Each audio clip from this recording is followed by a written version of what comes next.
of affairs of the country, the security situation, the economy, everything. Why this heightened concern at this point in time? Yeah, one will say that not only my party, Nigerians have been shouting. We are in a very precarious situation in this country. We are actually in a perilous time.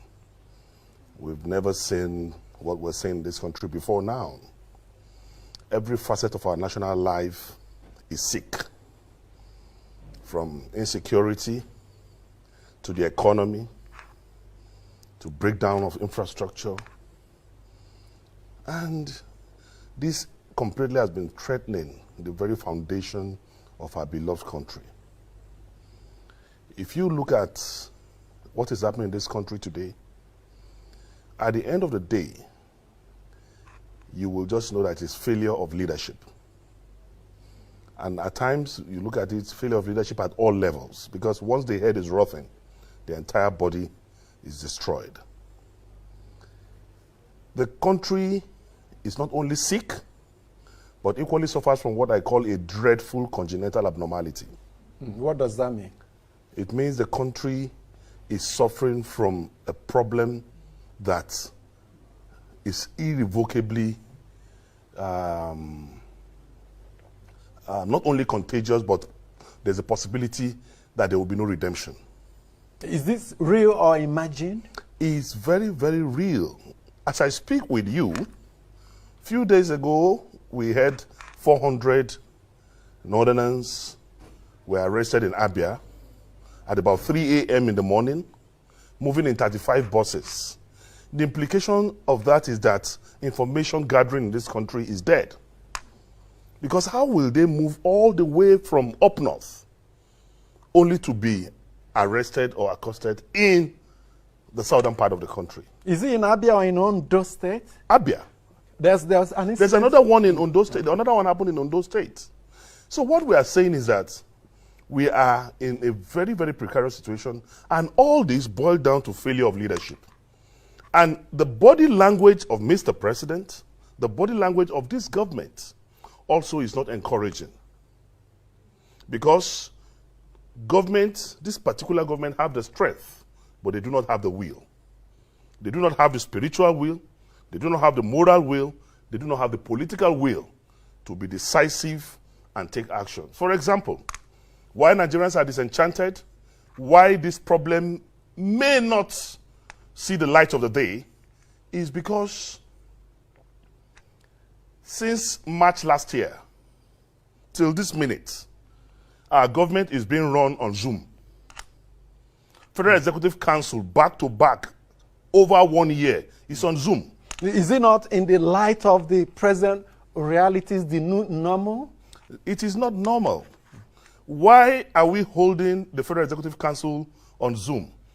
3 weeks ago, or 4 weeks ago, 797 billion was approved on Zoom. 1 hour 30 Zoom meetings. You are not defending memos. There's no critical analysis of projects, policy formulation and implementation done on Zoom. America, that is the worst hit by COVID, don't hold Zoom executive meetings. And if less than 60 people, because the Federal Executive Council, they are less than 60, or about 60. So if 60 less people, than 60, actually. Less than 60. So if less than 60 people are complaining of COVID, when 109 senators are sitting, when 360 members of the House of Representatives are sitting, then you know that it is not a problem of COVID. It is a problem of incompetence. It is a problem of incapacitation. It is a problem of gross. The area surface of the council chamber of the presidential villa is far less than the National Assembly. And perhaps the government should not be seen to be violating the safety protocols, non-pharmaceutical measures. No. Nigeria is Nigeria. And I want to tell you, there's a banquet hall, even with observation of COVID protocol, can take 1,000 people. That's the banquet hall in the villa. It's there. And even the chambers, the council chamber of the villa, can take 60, even with the protocol of COVID. But that's what I'm saying is that the signal to Nigerians is that there is a problem somewhere. And we have a problem because the president is the president of the Federal Republic of Nigeria. President Buhari need to speak to Nigerians directly, need to commune with Nigerians, need to converse with the media, need to ask questions. Our president is absent. And this have a negative concomitant effect on the war against insecurity in this country. As I speak to you, it is very pathetic, but our president is not available. This is the first time in the history of mankind that we hear presidency says, Garba will talk, presidency says, Adesina will talk, presidency says. We want to hear presidents say, we didn't vote for presidency. Are they didn't vote for Garba Shehu. Are they not employed to speak for the president? They are to speak for the president when there is a policy information. But in terms of interaction, we voted for President Muhammadu Buhari, not Garba Shehu. We want to hear president said, not presidency says. All this put together, culminate together, encourage the insecurity that we are passing through. When last did you hear the president, or have you ever heard the president sit down and say, you, the IGP, if you cannot take care of insecurity in so, in 3 months, you are fired? Have you heard the president say, come, the chief of army staff, if you cannot flush Boko Haram in 6 months, you are fired? The country is sick, killing is pervasive. Look at the innocent children Just in a Kaduna. moment ago, I announced the suspension of the managing director of Nigerian Ports Authority. That's an action from the president. That is politics. It has nothing to do with insecurity that is bedeviling us. We want to see his actions in the areas that matters. When they play their internal politics, that's their problem between the Minister of Transport, herself, and that's their own internal problem. But what I'm saying in essence is that we cannot continue to keep quiet. Unfortunately, Nigerians are yet to realize that in an unjust society, silence is a crime. This problem is pervasive because the people who ought to speak are not speaking. I'm totally disappointed in so many people we call men of God in this country. From my understanding of the word of God, in the Old Testament, prophets are change agents. God sent them to kings to tell the kings, repent or so. That was what happened to Jonah on his way to Nineveh. That was why Moses was told to go and tell Pharaoh, let my people go. That was what Joshua did. And the same thing in the Quran. But these days, people are not coming out to speak the truth. They are afraid of Buhari. Buhari is a human being. He's not an angel. He's not a prophet. He's Buhari of Daura. I have conquered fear. I'm not afraid of anyone, because if you look at it, the tree of freedom, the tree of liberty, will only be watered by the blood of martyrs. I have conquered fear. I'm not afraid of death. I'm not afraid of arrest. They can even stay by your gate and arrest me after this program. I'm used to it. But we cannot keep quiet in the face of obvious obscurity. Now, will you say this country is going to the brink? Every facet of our national life, the economy, insecurity, everything, Buhari's cause F9 parallel. Now, will you categorize Bishop Cook and Father Mbaka in this, and so many, Cardinal Naeko, many of them speaking of, will you categorize them into That's why I use the word some. Okay, some. Almost. Almost. Even the Islamic clergy, it is their responsibility to speak. Where are the CSOs? Where are the CSOs? Where are the civil society organizations? Where are the activists? Where is MBA? Perhaps they didn't interpret the reality, the situation, the same way you have. Perhaps they could believe that things We are are normal. all Nigerians. The people being killed are our brothers, our sisters, our nephews. Now you heard what is happening in Abuja here. How can individuals be the ones citing either Boko Haram or bandits in Kuje and other outskirts of the town when we have security agencies? Is that not a misnomer? Does it not show that something is wrong? And all this I am still telling you boils down to leadership failure. The president of the Federal Republic of Nigeria is grossly incompetent, is not capable, and all I expect is that since this man has shown more than enough evidence that he has no capacity to run this country, President Buhari should, in the interest of children that are yet unborn, in the interest of Nigerians that are dying, please excuse us. It's not something very heavy. It's not something terrible. Do I have just hi Muhammad Buhari, hereby resign, but simple. Okay, resignation is an option which he will not likely take. Then the second option is impeachment. Just 2 days ago, the APC caucus in the National Assembly responded to the issues raised by your party's caucus, saying they stand with this president. Nothing will happen to this president, and this president will not be impeached. Of course, you know they have the numbers. It is expected they will speak like that, because the both chambers of National Assembly, the leadership of the both chambers of National Assembly is a creation of the villa. So as you speak now, National Assembly is a department, it's an appendage of the villa. Not a separate, independent. You just heard that. You just heard what they said, that they will not impeach him. They will not. He's not going anywhere, despite the array, the magnitude of insecurity in the country today, despite the gross display of incompetence by this government. When last did you see your president supervising projects, commissioning projects, or visiting here and there? When last did he leave the villa? Yeah, I've seen him commission virtually a lot of projects. But we are not virtual human beings. We are physical human beings. This program is not virtual. I'm talking to you. So we are not spiritual. We are not celestial. We are physical human beings. And Boko Haram are physical people. It's not a spiritual battle. Unfortunately, morally, medically, spiritually, politically, the presidents have failed. And there is no other door to drop all this, because he swore, had the Quran on his left hand, had the Constitution of the Federal Republic on his right hand, and he promised to defend the Constitution of the Federal Republic of Nigeria. And chapter 2 of that Constitution is the most potent part of that Constitution that says that the security and the welfare of the people shall be the primary occupation of government.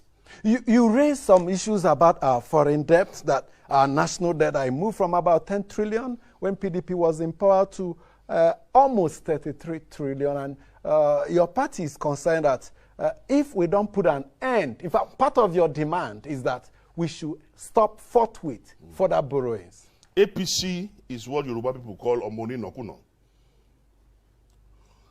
Omoni Nokuno is a prodigal child.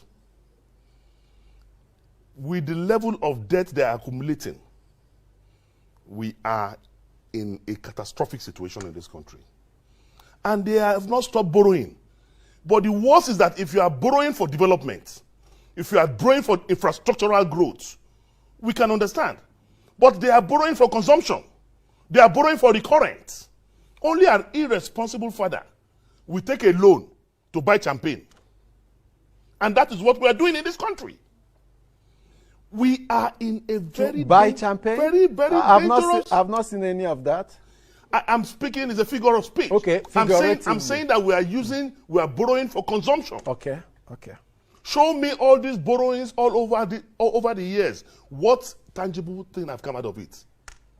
And the ones we are doing with China, a project that will cost 10 million naira. You go and say China is bringing, China will look at it, assess it, and say it's 100 million. That's what is happening. Nigeria will sign, say you Nigeria bring 10 million as counterpart your funding. And that 10 million Nigeria is bringing is what is enough to do the job. Now, then you will now owe them. This is a huge allegation. It's not a huge allegation, and I can buttress it. I can prove it. Because the same China is operating in some other African countries, carrying out different projects, including rail transport business. And we can do a comparative analysis of what those countries are paying and what Nigeria is paying. But they're different environments. It doesn't matter. It doesn't matter. Rail is rail. Those people even have a more complicated texture of soil than even Nigeria. So the whole thing is fraud. Instead of having democracy in this country as government of the people, by the people, and for the people, in this APC government, what we have is greediocracy. Government of the greedy, by the greedy, and for the greedy. For example, look at my states. Kidnapping every day. I was on TV the other day, I saw my governor told a compound lie that the kidnap of one of the local government chairmen did not happen in Kogi State. Something that happened in Kogi State. My own colleague, Senator Clifford Odia, was coming all the way from Edo. Within a space of 1 hour in Kogi State, he got attacked twice. even with his mobile policemen around him. 3 of them were hospitalized. He got attacked between Okene and Lokoja. He got attacked again between Lokoja and Abaji on the same trip. That's to tell you the magnitude of insecurity we have in this country today. And people are afraid. I don't know why. People cannot speak. I don't know why. Now, if you're concerned with borrowings and you want it to end, what about ways and means principle the central bank is using? You cannot give. That's the printing of currency. Let me tell you, a concern the to problem why we will continue to borrow, this government rather will continue to borrow, is that you cannot give what you don't have. In the whole of Buhari's government, from Security and Exchange Commission to CBN to Ministry of Finance to what's it called, budget and planning, all the financial sector of his government, there's no single economist. I challenge you. There is no single economist heading any of them.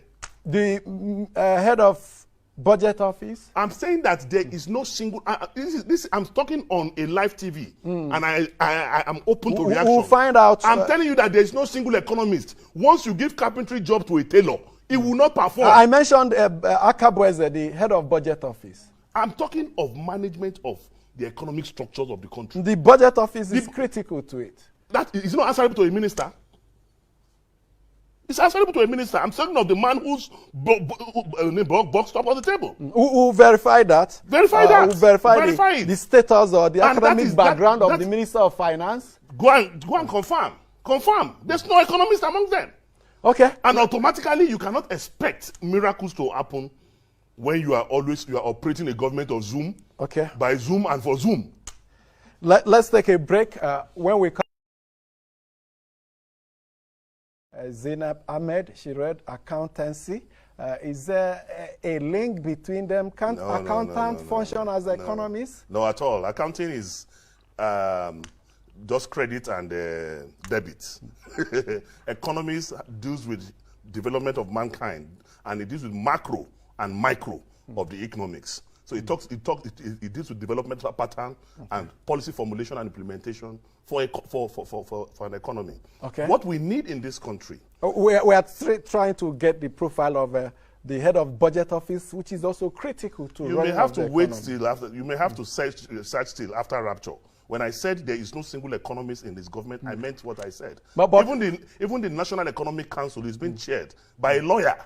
The vice president. So you cannot be talking about, what I'm saying is that from the foundation of this government, there's insincerity of purpose, of heart and commitment. Like I said, you cannot give what you don't have. There is no agenda to rescue this country. This government came and it has been reduction, deploration, reduction, and it's all intertwined. This economic situation, this unemployment, have a negative resultant and concomitant effect on insecurity. Unfortunately, we expected that the president, who was a general in the Nigerian army, will have the capacity to tame this government. But the behavior has been like a Boy Scout. I mean, the same Nigerian army that went to Sierra Leone, that went to Mali, that went to Liberia, the same Nigerian army that did well with the United Nations are the same people behaving today like Boy Scouts. It all boils down to the body language of the CNC, who is supposed to show some level of capacity. We need a president that knows what time it is in the world today. We need a president that knows what's up. We need a president that understands global politics and global economy. We need a president who will sit down and put square pegs in square holes. But in this country, with the way things are being run, automatically, we cannot, the president should just excuse Nigerians. We cannot continue like this. And we have to say it the way it is, not minding who's his guard. Nigerians must come out through civil means and react to this level of insecurity. Look at children being killed, kidnapping everywhere, insecurity everywhere. And there's if there is hope. Just over last few days, the president held continuous for several days meetings with the National Security Council. Does it not suggest it has been like that a president who is committed towards having a firm grip of it has been like that over 5 years. And once they finish the meeting, somebody come and address the media in front of the villa, President. That is, for me, it has become a pattern. It has become a routine. What is the effect of those meetings? We are not seeing it. It took fire and brimstone. The president reinforced failure when the service chiefs failed in this country. When a coach fielded a particular players for 20 matches and there's no goal, and you continue to field the same player, then automatically you are sick. You are not okay. Then you are reinforcing failure in the words of Olusegun Obasanjo. We must move from this dead application of power by the APC. But I'm not surprised because it's not a political party. It's not a political party. You were part of behaving. You were with them for a long time. Yeah, not for a long time. Once I was blind, now I can see. All things have passed away. I cannot continue to be in an NGO because as I speak to you, APC have no elected national executive officers. So they are not a political party. APC cannot hold convention. They postponed their convention twice. They've extended the life of the caretaker committee. Caretaker committee is alien to the Constitution of the Federal Republic of Nigeria and even the Constitution of APC itself. But the PDP also had a caretaker committee at some point. In 6 years, APC, they do not have a board of trustees. They've not held one board of trustee meeting in 6 years. And these are the ingredients. I thought they reconstituted and named it Board of Elders and they were trying to constitute. But for the PDP also held for years interim caretaker committee. Every party have a crisis period. But you must be able to manage it and come out of it. Their own have lingered for how long? And you are making a sitting governor who is supposed to be in Yobe doing his elected responsibility there to be a caretaker chairman. I mean, who does that? All their caucus meetings hold in the villa. Is the villa an extension of the party secretariat? Okay, now let's look at what your party is saying, demanding that the president should do. He should upscale the number of security operatives, that is, recruit them, seek foreign help, ensure the creation of state police, involve states in National Security Council meeting. The Minister of Information, Lai Mohammed, responded to some of this and he said, the party is already on this, the government is already on this path, and the PDP is aware, and yet is claiming to be providing the pathway for a government that has compass leading it to its destination accurately. My brother, just leave Uncle Lai alone. He's just doing what he's supposed to do. You know, it's my uncle. So I would not want to, but just leave. Okay. They have no capacity. But on the issues, the APC have no capacity to even do the things that PDP is asking for. We will speak as PDP to say do A, B, and C. But they lack total capacity to do what. Who will implement all this? Is it the same Minister of Defense who is already crying foul that there's blood all over the streets of Nigeria? Who? You cannot give what you don't have. These ministers in power, presently in the Buhari administration, who have no voice, they are the ones who will do what? The solution to this problem is simple. Either the National Assembly become born again and impeach the president, or the president agree that he is medically, physically, and politically incapacitated, and then hand in the towel. Then we can now begin to rejig this country.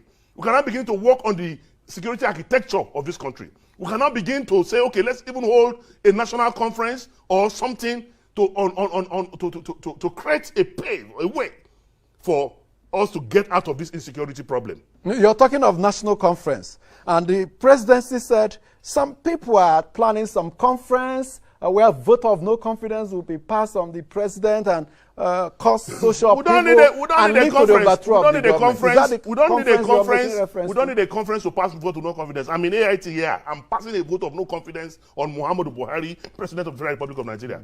Take your microphone and go to the market space. Go to motor parks and interview common men and women on the streets. They will tell you they've already passed vote of no confidence on this government. Even God has passed a vote of no confidence on Nigeria. Until we change this leadership, inept leadership that does not have the consciousness of... The president is aloof. The president is not with us. Unfortunately, he's absent. Unfortunately, he has not joined our ancestors. He's in transition. We cannot see him. Everybody. We cannot see You him. and I, we are in transition. No, I'm not in transition in that regard. We are all in transition. No, I'm not in transition in that Nobody knows when it will be. But your party also promised to help the APC come out of this quagmire. In what ways? That's what they have done. That's what they have done by advising Mr. President. And it didn't start today. Every time we have our next meeting, Secondus, the national chairman the capable chairman of our party, always give the president advice and give hints. Atiku Abubakar always give hints and advice to Mr. President. Even me, Dino May, many times I came up with one or two advice, but this government is deaf and dumb. They will not hear. So the best thing is that they should excuse us. We cannot continue to see blood all over the place. Maybe he's not even aware. People should go and tell him that Nigerians are dying. Children are dying. Women are dying. There is nowhere in Nigeria that is safe. Abuja, that we are calling seat of power, they are going to run us over very soon if we are not careful. Already they have taken over the surrounding of this town. Niger State, just 1 hour away, their flag is already in one of the communities in Niger State. How can we keep quiet in the face of obvious obscurity because people are afraid? What are we afraid of?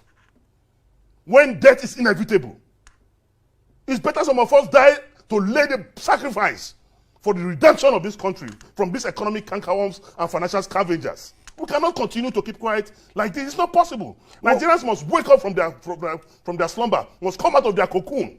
We must speak the truth to power. We cannot continue to keep quiet when we have a president that is aloof, a president that will not talk. Who do we blame if not the president? Now, because if everything goes well, we will give him the credit. Now, let's talk on the solutions. To what extent will state police help to solve this? And how soon can we enshrine it in our statute? To a great extent, it will solve the problem. But this government will not establish state police. It's still the same problem. Look at our elections. In the 8th National Assembly, we passed the amendment to the Electoral Act. The president refused to sign. Now, the National Assembly said they will pass it in February, they will pass it in April, extended it to June. They are not going to do it. You're certain about it? I'm telling you, if we do not have a credible electionary process that will bring up authentic, progressive, intellectually mobile characters in all our elective positions, then where are we going to? Why would the National Assembly not see through the process of amending? What are they even waiting for till now that they've not passed it? They've held public hearings, both chambers, both committees on the Electoral Act. In fact, in December, January, they sat in a hotel in Abuja and harmonized. What make you reach that conclusion that all the energy they put in... Because the leadership of the National Assembly as presently constituted, I said, is an appendage of the villa. If they finish, they will still take it to the villa. And if Villa say KIV, it's KIV. Is that the kind of country we're going to run? And Nigerians will keep quiet? And people will not ask questions? Everybody should keep quiet? Is that the kind of country we're dreaming of? I don't want tomorrow when my child grows up and asks me, Daddy, when Nigeria was getting bad, what did you do? I want to be able to say, I said A, I said B, I said C. Don't they have blood flowing through their veins? Are they not human beings? Can't they see the magnitude of killings that is going on? What are people still doing in this government that they're not resigning? Why? Okay, you also talked about creation of National Border Protection Force. That's apart from state police, you want creation of additional security institutions, and added to recruiting additional people.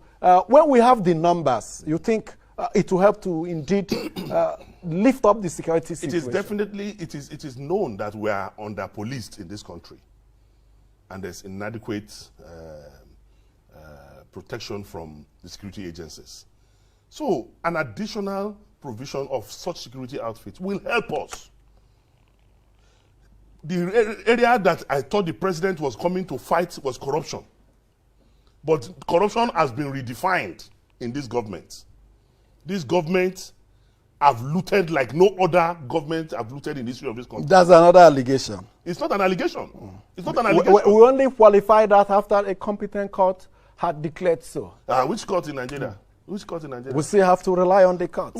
We have no choice. But with the story of what happened to Ononge and the whole thing that's happening, you know what I'm talking about. We are a sick nation. The only thing that can rescue this country is for Nigerians to stand up in a peaceful and civil manner and react to this satanic administration that is supervising the killings of innocent Nigerians. Now, it's very strong words they're bringing in, satanic, and they're not very friendly for broadcast. The situation is not friendly for Nigerians. People are dying. But abnormal situation demand abnormal instruments. Yes, but we have to be careful so that we don't. I understand you don't want to pay NBC fine, because once you speak the truth now, NBC will fine you. It's not issue of 5 million, NBC. 10 million. No, I understand what you're saying. It's issue of I understand what you're moderating saying. But the views, truth of the matter is that the truth must be spoken, irrespective of whose house is guard. We are not afraid of them. Now, Electoral Act not yet in place. What do you expect your people in the National Assembly, your legislators in the National Assembly, to do in order to give added push to the process, almost at the end, just a little. The only thing we can do is to speak to the caucus, the PDP caucus in the Senate, to continue to fight and antagonize all the negative manifestations of the APC. But you saw the caucus of APC saying no matter what, they are behind the president, even when it is so obvious that the man has failed, that the government is completely down, that these killings, they have no capacity to stop it. So the National Assembly, honestly, I think constituents should start asking each of their members, either in the House of Reps or in the Senate, questions. Because things cannot be this bad. And some people are still saying, say Baba. Which Baba? With the way Nigeria is going now, some people will still be saying that they will not impeach, they will not question, they will not, then they are our problem. How is your party preparing for that 2023 elections? We don't even need to prepare anything. It is not obvious. When in 2014, 2015, a bag of rice was 7,500, today is 25,000. I used to fly economy to Lagos, 23,000, today is 70,000. So what are we preparing for? I used to go to Meshai, 15 naira, I take Indomie, egg, and tea. Today, I can't do that again. So, already campaign itself now. It's already obvious. Nigerians are disconnected from APC. APC came to destroy this country. And we were scammed. A great I apologize to God Almighty, and I apologize to Nigerians for ever supporting President Buhari. Buhari scammed me. I was scammed.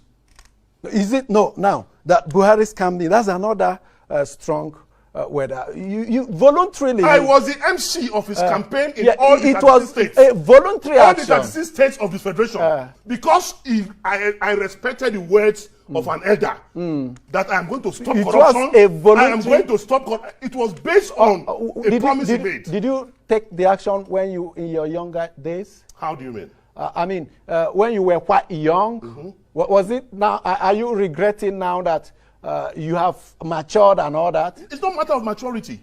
It is a matter of trusting an elder. An elder says, come, I'm not happy.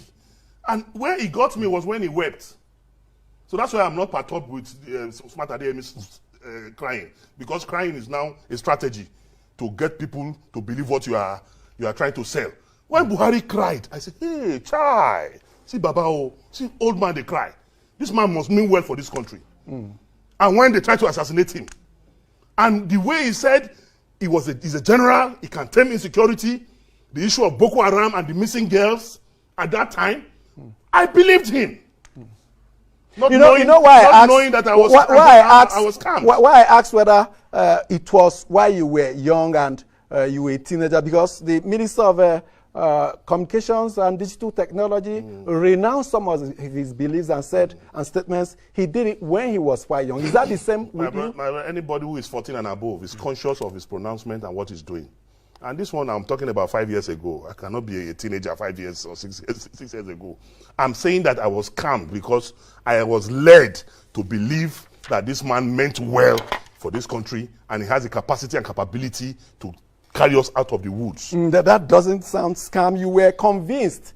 It's scam. When you tell somebody what you don't mean, when you lure people to go into a project that you know harsh. that you know is deceptive ab So initio. many people had that conviction and went in. It's far from being Many of us went scammed. and many of us are out.